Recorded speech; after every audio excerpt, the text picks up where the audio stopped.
Paz e graça, meus irmãos. Vamos iniciar agora a nossa primeira aula, videoaula, acerca da Revista Bíblica Dominical.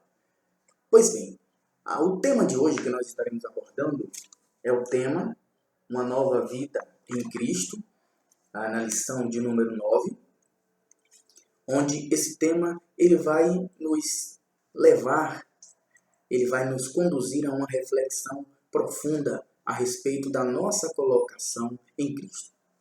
Antes de abordarmos o tema propriamente dito, eu quero convidar a você a estar acessando o nosso canal, a se inscrever no nosso canal e aí divulgar as nossas aulas.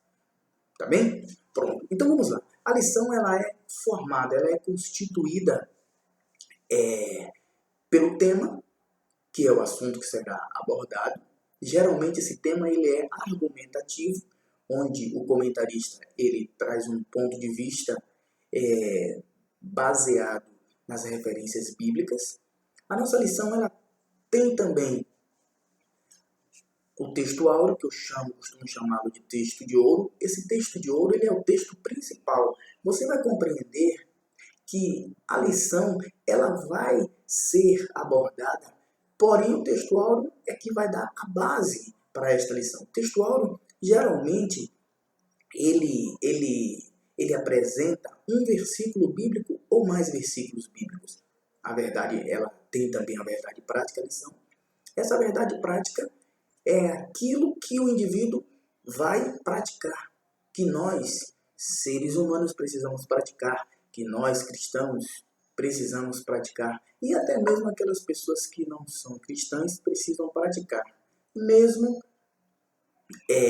não conhecendo a palavra de Deus, mas elas precisam praticar também, porque essa prática se refere à palavra de Deus, não é uma teoria humana. Pois bem, a leitura bíblica em classe é aquela leitura que o professor ele vai fazer com seus alunos na sala de aula. Nós temos a leitura diária, que é aquela leitura onde o aluno, a cada dia da semana, ele vai ler uma referência bíblica baseado justamente nas passagens mencionadas aqui na lição. Quando chegamos nesse porém, vamos encontrar também de forma muito interpretativa a questão da palavra-chave. Qual é a palavra-chave nesta lição de número 9? A palavra-chave da lição de número 9 é a palavra mordomia. E o que significa esta palavra? Aí você já anota aí. Mordomia é uma palavra que vem do grego. No grego ela é conhecida como oikonomia. Aí você já deve ter feito uma associação, já deve ter associado a palavra economia. E é justamente essa associação que é muito interessante realmente. Por quê? Porque mordomia significa a utilização de forma responsável e amorosa dos recursos do Senhor, ou seja, dos recursos de Deus. Então, quando vamos para referências bíblicas, textos bíblicos, vamos encontrar no livro de Salmos de número 24, você anota aí, no versículo 1 a seguir, você vai encontrar o texto sagrado dizendo: do Senhor é a terra. Então, se a terra é do Senhor e eu estou aqui nesta terra e eu preciso administrar esta terra, isso mostra que eu sou um mordomo do Senhor. Então, a mordomia, para ela existir, ela precisa ter o mordomo e precisa ter um Senhor, que é o próprio Senhor. Então, veja, quando o texto sagrado fala terra, quando o texto sagrado faz menção da terra, está se referindo a tudo que há na terra, criado por Deus. Quando lemos em Salmo de número 50, no versículo 10, vamos encontrar o salmista dizer, vamos encontrá-lo pontuando a questão dos animais. Os animais pertencem ao Senhor. Se os animais pertencem ao Senhor, Eu sou o administrador dos animais, você também é. Então, somos mordomos.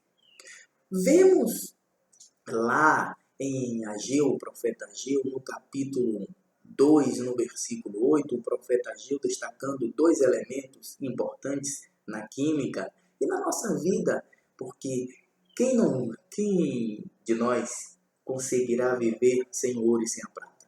Lembrando que quando Ageu ele faz menção do ouro e da prata, ele está se referindo aos recursos financeiros realmente. Do Senhor é todo ouro e toda prata. Então, nós administramos, mas não é nosso. Os recursos financeiros não são nossos. Tanto é que quando o homem morre, ele não pode levar. Ele deixa para uma outra pessoa e essa outra pessoa vai deixar para outra pessoa e assim sucessivamente. Pois bem, o mordomo, ele tem alguns deveres. O mordomo consciente, ele tem alguns deveres. Anote aí. O primeiro dever, ele precisa zelar pelos bens que ele recebeu. Então, aquilo que ele recebeu, ele precisa zelar. Segundo dever, ele precisa multiplicar, granjear o que recebeu. E terceiro dever, ele deverá prestar contas ao seu Senhor. No caso, nós prestaremos contas ao nosso Senhor. Você sabia que Jesus falou que até as nossas palavras prestaremos contas a Deus? Prestaremos contas ao Senhor? Então, é muito importante. Quando se fala em mordomo, eu também não posso deixar de comentar a respeito do mordomo consciente. Quem é o mordomo consciente? O mordomo consciente é aquele mordomo que ele utiliza a sua própria consciência, ele faz tudo com ciência e com razão e baseado na palavra de Deus. Ele faz tudo para agradar ao seu Senhor. E quando eu me refiro à consciência, aí você pode se perguntar, o que é consciência? Consciência é o senso íntimo.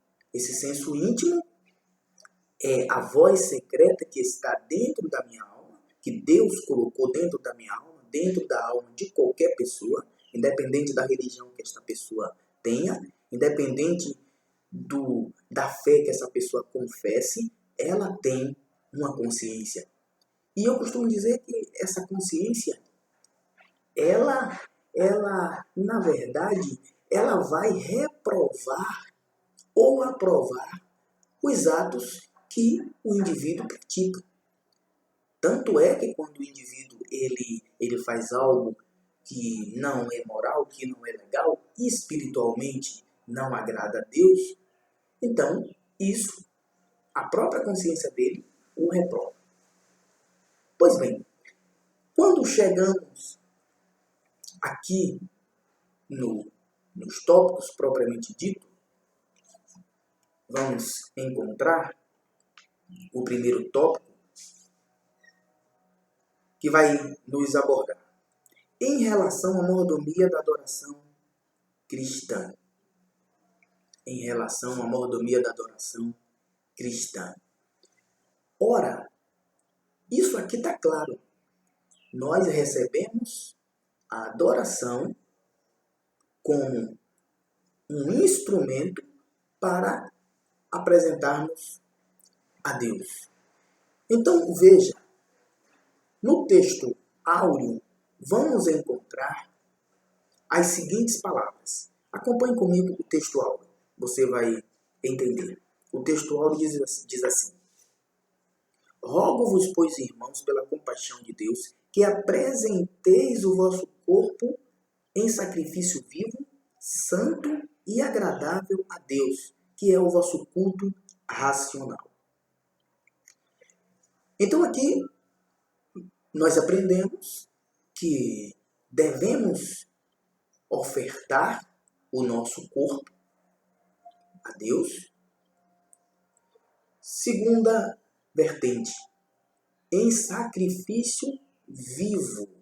Então devemos ofertar o nosso corpo a Deus em sacrifício vivo. E aí vamos aprender que essa apresentação, segundo o texto-alvo aqui, que essa apresentação tem que ser feita de forma racional. E isto é prestar um culto a Deus. A adoração cristã, que é aquela adoração que vai nos levar para Deus, não aquela adoração de palavras, é a adoração de todo o nosso coração, é aquela adoração íntima. Porém, nesse tópico vamos encontrar um paralelo também. Sacrifício vivo e sacrifício morto. Ora, no Antigo Testamento, quando alguém pecava, este alguém levava um animal sem defeito para ser sacrificado para expiação de seu pecado. O próprio Jesus Cristo, você sabia que o próprio Jesus Cristo, ele foi morto, como a palavra de Deus diz, que ele foi morto como um cordeiro mudo? Ele não abriu a sua boca, ele não tinha defeito, ele não tinha pecado, mas ele foi sacrificado para salvar a minha alma e a sua alma, para salvar a alma de todos aqueles que acreditam no sacrifício de Jesus Cristo e que entregam a vida para Ele. Já no Novo Testamento, o apóstolo Paulo aqui em Romanos, no capítulo 12, do versículo 1 que nós abordamos aqui no texto de ouro, ele vai focar na questão do sacrifício vivo. Ou seja, o meu corpo tem que ser apresentado em sacrifício vivo. Em que lugar? Jesus respondeu que os verdadeiros adoradores adorarão ao Pai em espírito e em verdade. Então, independente de onde eu estiver, eu tenho que apresentar o meu corpo em sacrifício vivo a Deus. Culto racional. A Deus não vai descer do céu para subir no púlpito e nos adorar, porque Ele é Senhor. É o meu dever adorar a Deus. Então Deus colocou dentro de mim o Espírito Santo que vai fazer toda a restauração, que vai executar a obra em mim, mas eu tenho que prestar. Então, prestar é uma intenção humana, é uma vontade humana. Eu preciso prestar um culto racional. Não é aquele culto sem racionalidade, aquele culto inconsciente. É um culto com intenção. Quando eu me refiro à adoração com intenção, que é o culto racional, aqui, esse culto racional, ele tem que ser feito com respeito, ele tem que ser feito de todo o coração. Esse culto racional, ele envolve corpo, alma e espírito. Senão, Deus não vai receber. Quando você convida alguém para estar na sua casa, junto com a sua família, para um jantar ou para um almoço, você vai fazer a comida que agrade aquela pessoa. O cardápio tem que ser o cardápio direcionado para a sua visita. Então, para Deus é a mesma coisa. Se eu quero prestar um culto que vai agradá-lo, eu tenho que fazer aquilo que agrade a Ele. Aí você pode me perguntar, mas qual é o culto que agrada a Deus? A palavra de Deus vai ensinar. Um culto racional. É este culto. Tá bem? Ok. O segundo tópico vai apontar o seguinte termo. Em relação à mordomia do exercício dos dons. Então, todas as pessoas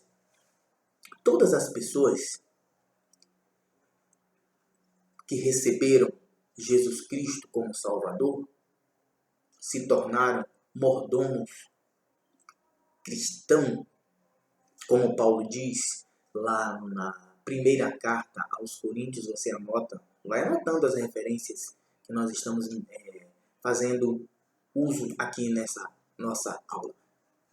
no capítulo 2, no capítulo 4, parece, no versículo 2, capítulo 4, versículo 2, o apóstolo Paulo vai chamar essas pessoas que são mordomos de Deus de dispenseiros fiéis. Dispenseiros fiéis. São aquelas pessoas que administram aquilo que Deus lhes entregou. Os dons que Deus nos entregou, e aqui a lição está abordando isto, os dons que Deus nos entregou, são presentes, foram nos emprestados, esses dons não nos pertencem, é do Senhor. Quando eu digo que não nos pertence, entenda, é porque temos que prestar contas e devolver. Então, tudo aquilo que eu tenho que prestar contas e devolver não é meu. Então, o aluno já tem que ter essa percepção. Tudo aquilo que você precisa prestar contas e devolver não é seu. Então, vamos lá. Dois degraus importantes há neste tópico da mordomia em relação aos dons. O primeiro degrau é o degrau da moderação. O que é moderação? A moderação é o equilíbrio. Essa moderação é o equilíbrio. Eu não posso utilizar os dons que o Senhor Deus me emprestou de forma desequilibrada. Eu não posso utilizar de forma desequilibrada. Eu não posso utilizar para poder explorar a fé das pessoas. Eu não posso utilizá-los de forma desordenada, de forma em que venha causar danos, não só para mim, quanto para as pessoas que estão ao meu redor. Os dons são coisas especiais. São coisas especiais. O segundo degrau neste tópico, para você que já estudou a lição ou que não estudou, é a humildade. Humildade, quando a Bíblia fala em humildade, é uma coisa maravilhosa. Jesus Cristo é o maior exemplo de humildade para todo o cristão. Para aquelas pessoas que não são cristãs, Jesus é o maior modelo. Ele é o maior modelo. O texto sagrado, a Bíblia, apresenta o texto em que Jesus, ele deixou a sua glória, veio até aqui, a esta terra, sofreu, morreu por nós, nunca usou, o texto sagrado vai dizer que ele não usurpou, que ele não tomou a glória, que ele se esvaziou de si mesmo. Seria até uma redundância, mas ele se esvaziou no sentido de deixar a sua glória para vir, para socorrer a mim e a você. Você nunca vai encontrar na Bíblia, você nunca vai identificar na Bíblia, no texto sagrado, Jesus humilhando as pessoas.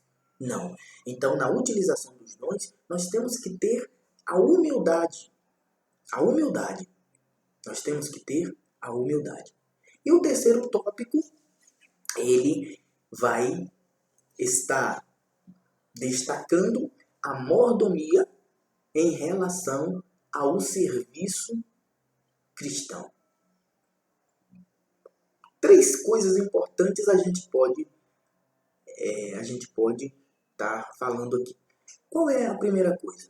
Anote aí. A primeira coisa é a utilização desse serviço cristão com amor.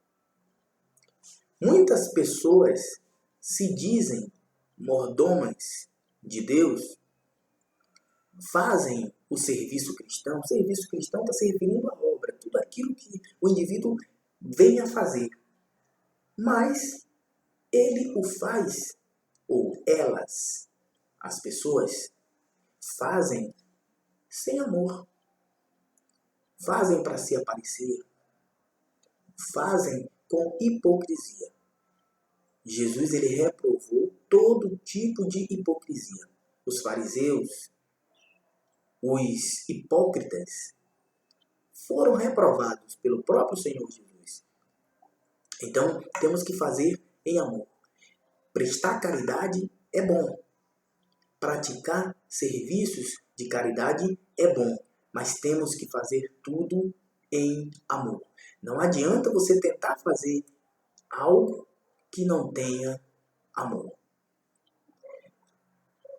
Outro ponto importante, eu rabisquei aqui, outro ponto importante aqui rabiscado, é justamente exercer o serviço cristão. Então, não só você deve fazer com amor, como é obrigação sua você exercer o serviço cristão. Ou seja, na obra de Deus há necessidades. Na obra de Deus há necessidades. Há necessidade na obra de Deus de evangelizar. Há necessidade na obra de Deus. Há necessidade na obra de Deus de cuidar da casa de Deus, de fazer outras coisas. Vamos encontrar os diáconos cuidando da mesa. Vamos encontrar outros cristãos orando, como no caso quando o apóstolo Pedro estava preso. Então, na obra de Deus, há serviço e há serviço. Aliás, na obra de Deus, há mais trabalho do que dar trabalho. Infelizmente, muitas pessoas dão trabalho porque não querem trabalhar. E o terceiro ponto a ser aqui debatido é o resistir o mal. Resistir o mal é justamente você resistir à natureza adâmica. A natureza adâmica. Essa natureza adâmica, ela afasta o homem de Deus. Então, precisamos lutar a cada dia para vencermos a natureza, esta tal natureza adâmica. Essa natureza ela não pode nos vencer de forma alguma. Pois bem, para finalizar a nossa aula, antes de finalizar a nossa aula, vamos aqui disponibilizar para você poder estar estudando de forma mais aprofundada, o nosso glossário. Ou seja, pequeno vocabulário. Bem, na lição, essa lição ela é muito rica, sobretudo no primeiro tópico, porque temos aí algumas palavras que você provavelmente não conheça, ou se você conhecer, não importa. Vai acrescentando aí no seu vocabulário, tá bem? Então vamos trazer o significado agora dessas palavras. Pois bem, a palavra léxicos significa um conjunto de palavras. Essa palavra léxicos, ela foi utilizada fazendo menção de 3 palavras. A palavra encorajar, admoestar e a palavra incentivar. Você vai encontrar essas 3 palavras anteriormente, é possível achá-las, e posteriormente o termo léxicos, para se referir a essas 3 palavras. Outro termo utilizado aí é o termo clérigos. Clérigos são pessoas que receberam ordens sacras, sagradas. Está se referindo, esse termo faz alusão justamente a nós cristãos.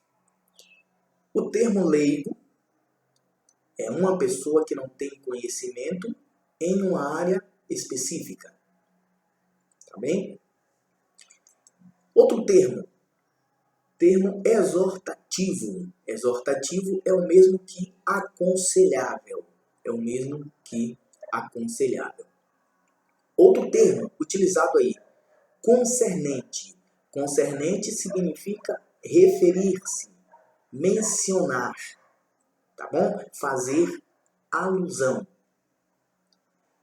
Então, por hoje é só. Eu espero que esta aula tenha te ajudado e você vai estar anotando. Claro, foi um esboço rápido, mas que para você que está se preparando para a aula de domingo, com certeza ela muito vai te ajudar. Não perca o foco. Que essa passagem, o tema de hoje, o tema que nós estamos debatendo hoje, vai ser ministrado domingo. Então vá para a escola dominical. Vá à escola dominical, questione, debata, pergunte. Faça da escola dominical a sua casa semanal. Tá bom? Que Deus abençoe a todos vocês. Eu espero que você possa nos acompanhar. Continue nos acompanhando e Deus vai te abençoar. Tenha um excelente dia e até a próxima postagem.